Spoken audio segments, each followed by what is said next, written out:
What's going on, everyone? Welcome to Texas Honda Channel. If you're new here, definitely consider subscribing.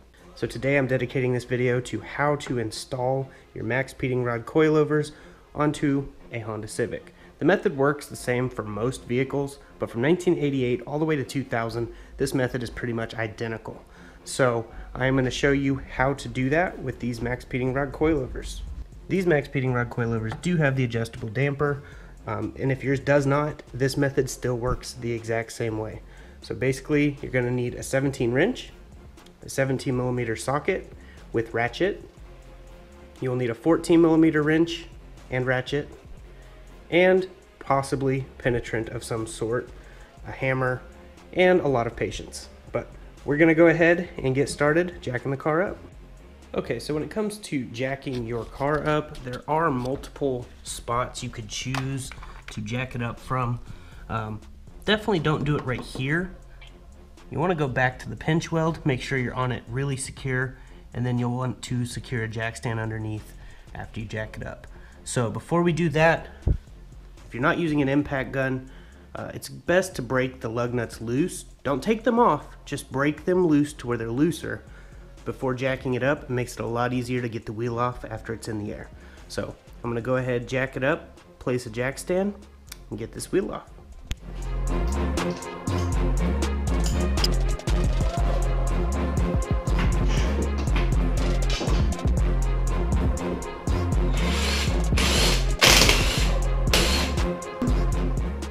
Alright, now that you've got the wheel off, you can actually see in here. Now there's a brake line. There's two 10mm bolts that hold it in to the knuckle, and then at the back there is a 12 and another 12 that hold the brake line in as well. Then moving down the strut, there's a 17mm bolt, and on the other side there's a 17mm nut. Use a wrench on one end and a socket on the other, and it works fine. So once you get those removed, you'll have to remove this upper control arm. Now you can either undo that bolt right here, or we can go into the engine bay. There's a 17mm nut here and over here. Choice is yours which method you use. I usually just undo them out here, but doing it in there is also a good way to do it. After that's done, you have these two 14mm bolts on the outside, and then the strut will drop down. After the strut drops down, you will have to maneuver it and wiggle it out, and once it's out, don't forget that this arrow shape, it looks like an arrow pointing towards the front of the car. That always goes in the front on both sides, so it always faces forward. It's really hard to screw that up, but if you do somehow manage to get it to bolt up, it will not be right at all, and you'll know. But just keep that in mind. Alright, so now I'm just going to go ahead and remove everything so we can get the strut out.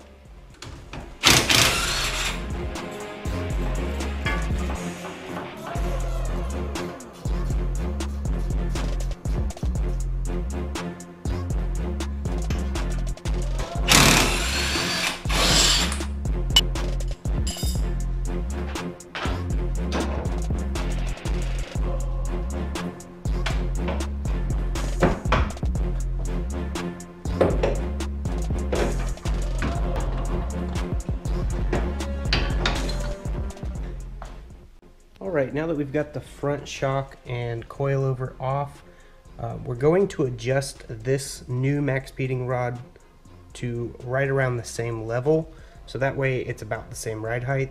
Now these do have a stiffer spring. This is a thicker spring than this one, so this one here should ride a lot better. Because this is at its loosest setting, this should have rode a lot better than it did. But when I very first got the car, this was at a stiffer spring rate. They had actually tightened it up, so it was super bouncy. It's actually rode a lot better with it like this. But on this one here, we're going to basically match this part up to this part, and then this part will be level as well.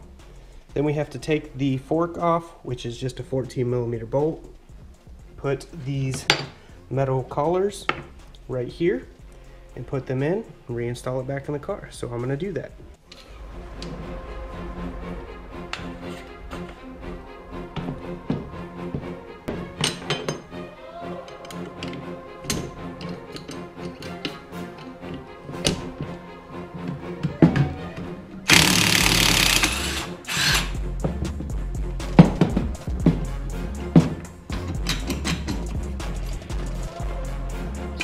we don't actually need that collar for these ones. Some models require it, some do not.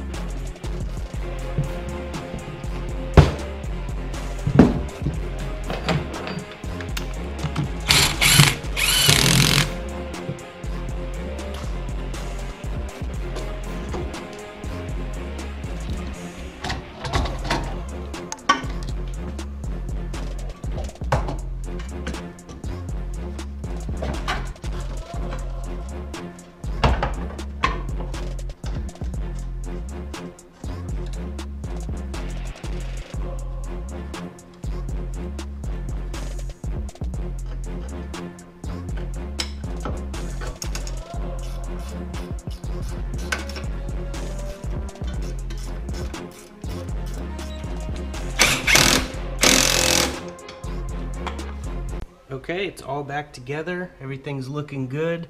Made sure to double check and make sure everything's tight and everything's looking great. On these, I did end up using the bolts provided due to the fact that my spike ones aren't that deep inside. So I'll probably end up putting these spike ones on another location in the bay. And wanted to make sure if you have adjustable damper that it's all the way loosened for the best possible ride. And then if you want to stiffen it up, you can just do a click at a time. But I'm going to have it all the way left. I'm going to go ahead and put this wheel on, do that back one, and we can finish this video up. Okay, so we're here at the rear driver's side strut. To get this off can be difficult. It doesn't always happen, but you sometimes break bolts off when removing. Hopefully you guys don't have that issue. To prevent it, just spray the back of all of the nuts that you're going to be, or bolts that you're going to be removing, and then wait about an hour, come back, hit it with an impact if at all possible.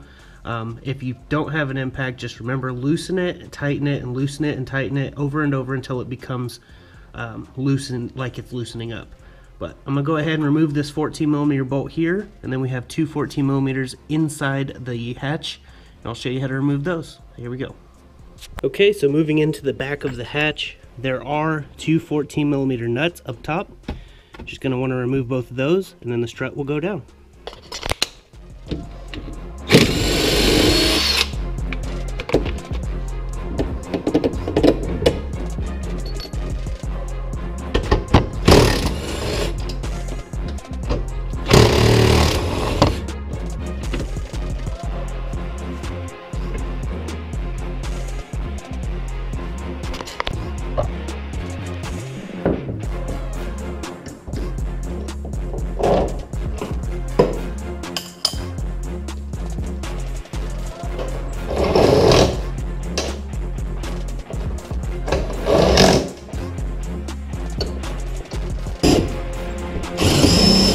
So on the back side of this, there is nothing there for the bolt to bite into. So I'm taking one of my other nuts that fit on that bolt and just threading it on.